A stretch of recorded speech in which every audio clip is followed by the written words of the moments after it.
কাকা একটু খারাপ কাকা। কি হয়েছে বাপু? আপনারা এই সমাজের জ্ঞানী মান্য লোক, আপনারা আমাকে বাপ কয়ে আমার একটা বিয়ে করা দেওয়া যায় না কাকা। জি ভাই হোক তি ভাই হোক, একটা মেয়ে মানুষ হইলে হয়েছে কাকা। বিয়ে তো করাইলে করাই দেও নি যাই বাপু। তুমি বেকার পোলাপান, কোনো কাজ কাম করো না, তোমার বাপে কি মাইনে নিব বাপু? আর আঙ্গুর কথাই তোমার বাপে শুনবো? দেখছেন, আমনেও যে একই কথা কন।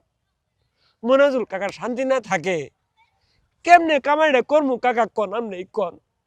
অনুরোধ কাকা, জি ভাই হোক তি ভাই হোক, একটা মেয়ে ফোনাই হইলেই হয়েছে কাকা আমার। এলা বিয়ে করাই দিন আমার কাকা। আচ্ছা ঠিক আছে, বাজারে যাইতেছি, তোমার বাবার সাথে দেখা সাক্ষাৎ হবো, কথা কয়ে দেখি কি করন যা। আচ্ছা আবার তো একটু শান্ত হও, এরা ব্যবস্থা করবো বাপু। যাই আমি, কান্নাকাটি করো না। আচ্ছা যাই।